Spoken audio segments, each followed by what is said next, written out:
नमस्कार दोस्तों, स्वागत है आप सभी लोगों का इंडियन फ्लाइंग के आज की इस नई वीडियो में। फ्रेंड्स, रोजाना की तरह हम फिर से आप सभी लोगों के लिए एयरलाइंस और ट्रैवल से जुड़ी हुई कुछ बेहद ज़रूरी और काम की खबरों को लेकर आ चुके हैं। तो बिना किसी देरी के शुरू करते हैं आज की इन बड़ी खबरों को और पहली बड़ी अपडेट ले लेते हैं, जिसके अनुसार अब भारत सरकार भारत में ही एयरक्राफ्ट बनाने की तैयारियां शुरू कर चुकी है। इसके लिए भारत की कंपनी टाटा ग्रुप और स्पेन की कंपनी एयरबस, इन दोनों कंपनियों ने मिलकर आपस में एग्रीमेंट साइन कर लिया है और इस एग्रीमेंट के तहत भारत में टोटल 20,000 करोड़ रुपए की इन्वेस्टमेंट की जाएगी और इस इन्वेस्टमेंट की मदद से टाटा ग्रुप जो है वो 56 ट्रांसपोर्ट एयरक्राफ्ट बनाने वाला है। जी हाँ दोस्तों, यहाँ पर ये जो भी एयरक्राफ्ट हैं ये डिफेंस सेक्टर के एयरक्राफ्ट बनाए जाएंगे और इसकी मदद से अब भारत में पहली बार एयरक्राफ्ट बनाने का भी काम शुरू किया जाएगा। फ्रेंड्स, आपको बता दें कि इस एग्रीमेंट के तहत टोटल 16 एयरक्राफ्ट जो हैं अगले 48 महीने में स्पेन की कंपनी भारत को प्रोवाइड करेगी और बाकी के 40 एयरक्राफ्ट भारत में बनाए जाएंगे। फ्रेंड्स, अगली अपडेट यहाँ पर भारत की होम मिनिस्ट्री की तरफ से आ रही है। आपको बता दें कि फेस्टिवल सीजन को देखते हुए पहले से ही प्रिकॉशन लिया जाए, इसको लेकर यहाँ पर होम मिनिस्ट्री की तरफ से कुछ एडवाइजरी जारी कर दी गई है। आपको बता दें कि ये जो एडवाइजरी है ये सभी राज्य सरकारों को जारी की गई है, जिसके अनुसार 31 अक्टूबर तक राज्य सरकारों को कोरोना वायरस कंट्रोल करने के लिए हिदायत दी गई है। इस एडवाइजरी में बताया गया है कि फेस्टिवल सीजन के चलते हुए कोरोना वायरस के केसेस तेजी से फैल सकते हैं, जिस कारण से यहाँ पर राज्य सरकारों को 31 अक्टूबर तक इस एडवाइजरी का पालन करने के लिए बोला गया है। फ्रेंड्स, अगली अपडेट यहाँ पर डीजीसीए की तरफ से जान लेते हैं। आपको बता दें कि डीजीसीए ने फिर दोबारा से अंतर्राष्ट्रीय उड़ानों को 31 अक्टूबर तक सस्पेंड करने का फैसला ले लिया है। फ्रेंड्स, ये जो नोटिफिकेशन है डीजीसीए ने बीते कल ही निकाला है, जिसके अनुसार भारत में रेगुलर अंतर्राष्ट्रीय उड़ानें अब 31 अक्टूबर तक बंद रहेगी। आपको बता दें कि इस समय भारत में कोरोना वायरस के केसेस लगातार कम हो रहे हैं और पिछले 24 घंटे में भारत में केवल 18,000 ही नए कोरोना वायरस के मामले सामने आए हैं। इस समय कोरोना वायरस की बात करें तो पिछले 6 महीने में सबसे कम कोरोना वायरस के केसेस इस समय भारत में रिपोर्ट हो रहे हैं। इसके बावजूद भी भारत सरकार जो है रेगुलर अंतर्राष्ट्रीय उड़ानों को चालू नहीं कर रही है और इसको फिर दोबारा से 1 महीने के लिए एक्सटेंड कर दिया गया है। फ्रेंड्स, आगे बढ़ते हैं और अगली अपडेट यहाँ पर एयर इंडिया को लेकर जान लेते हैं। आपको बता दें कि एयर इंडिया जिसको बेचने के लिए भारत सरकार कोशिशें पिछले काफ़ी लंबे समय से कर रही है, इसको लेकर यहाँ पर एक इम्पॉर्टेंट अपडेट सामने आ रही है, जिसके अनुसार भारत सरकार जो है ये बात की अनाउंसमेंट कर सकती है कि एयर इंडिया को फाइनली कौन खरीदने वाला है। आपको बता दें कि इससे पहले यहाँ पर एयर इंडिया के लिए बोली सबमिट कर दी गई थी और ये बोली कितनी सबमिट की गई है इसको लेकर अभी तक अनाउंसमेंट नहीं किया गया है, लेकिन यहाँ पर जो बोली सबमिट की गई है वो टाटा ग्रुप और स्पाइसजेट और इसके अलावा और भी कई पार्टियों की तरफ से सबमिट किया गया है।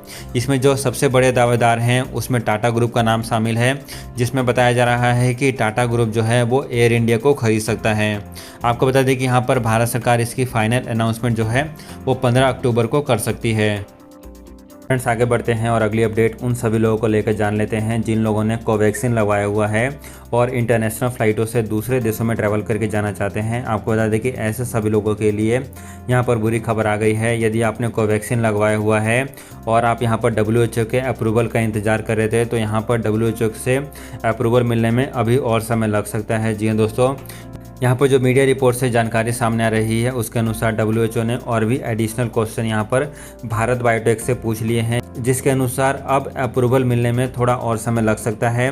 आपको बता दें कि इससे पहले जो अप्रूवल मिलने की जो डेट सामने आ रही थी उसके अनुसार अक्टूबर के पहले सप्ताह में ये अप्रूवल मिलने वाला था, लेकिन क्योंकि अब यहाँ पर WHO ने फिर दोबारा से कुछ एडिशनल क्वेश्चन भारत बायोटेक से पूछ लिए हैं, जिसके बाद अब यहाँ पर उम्मीद है कि इसको मिलने में थोड़ा और समय लग सकता है। फ्रेंड्स, कुल मिलाकर यहाँ पर कोवैक्सीन लगवाने वालों के लिए बुरी खबर है, क्योंकि जब तक यहाँ पर WHO की तरफ से अप्रूवल नहीं मिलता है तब तक दुनिया के दूसरे देश इस वैक्सीन को मान्यता नहीं देंगे और यदि आप ये वैक्सीन लगाकर दूसरे कंट्री में ट्रैवल करके जा रहे हैं तो आपको वहाँ पर जाने के बाद क्वारंटीन में रहना पड़ेगा। फ्रेंड्स, आगे बढ़ते हैं और अगली खबर यहाँ पर भारत में डोमेस्टिक उड़ानों को लेकर जान लेते हैं। आपको बताना चाहेंगे कि भारत में डोमेस्टिक उड़ानें अब काफ़ी बड़े लेवल पर ऑपरेट की जा रही है। यहाँ पर 27 सितंबर की बात करें तो भारत में टोटल 2,23,200 पैसेंजर्स ने फ्लाइट से ट्रैवल किया है और इसमें टोटल 2066 उड़ानों को ऑपरेट किया गया है। फ्रेंड्स, यहाँ पर जो खबर सामने आ रही है उसके अनुसार फेस्टिवल सीजन को देखते हुए इस समय भारत में नॉर्मल बेसिस पर फ्लाइटें ऑपरेट होनी शुरू हो सकती है, यानी कि फ़्लाइटों की कैपेसिटी जो कोरोना वायरस आने से पहले जिस लेवल पर ऑपरेट की जा रही थी उस लेवल पर यहाँ पर आने की उम्मीद है।